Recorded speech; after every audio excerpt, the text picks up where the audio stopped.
my channel. ए दादा का बच्ची हाई चाचा कैसन स्कूलवा के पीछवा बैठल हमें हो, बड़ा टेंशन में भी लागत बाटे।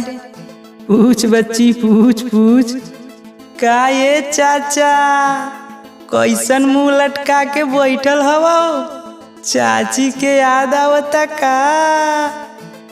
हाँ बेटा, तोरा चाची के तो बहुत याद आवत बा, तो फोन लगा के बतिया ल, जीवान मान हो जाई। हेलो का जी, अब अहिए तो फोन करके बतियेनी है, फिर फोन कर देनी।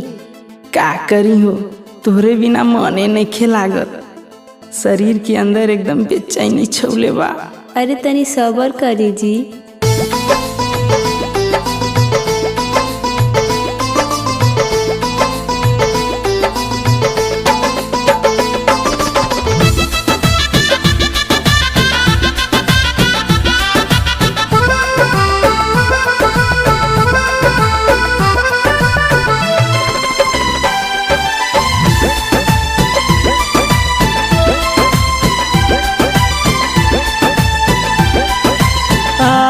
जैतू जान आ जैतू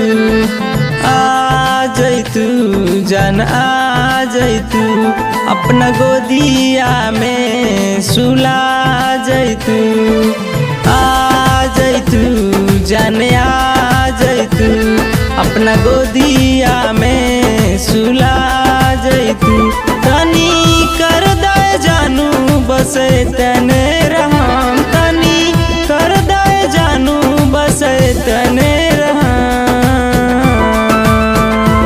पहले डोली लेके आई हाँ सवरिया, बनाना अभी से बेसराम, बनाना अभी से बेसराम।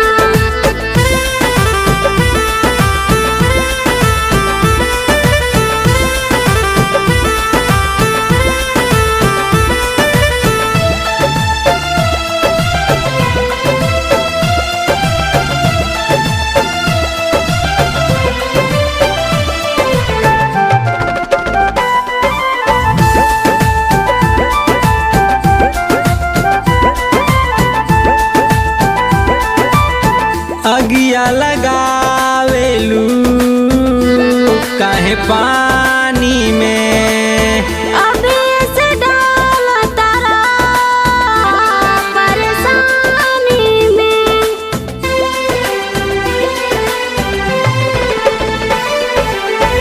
अगिया लगावेलू काहे पानी में, अभी से डाला तारा परेशानी में। लिखी दिलवा पे नाम बस करीदा करम, लिखी दिलवा पे नाम बस करीदा करम। पहले डोली लेके आई हाँ सवरिया, बनाना अभी से बेसराम, बनाना अभी से बेसराम।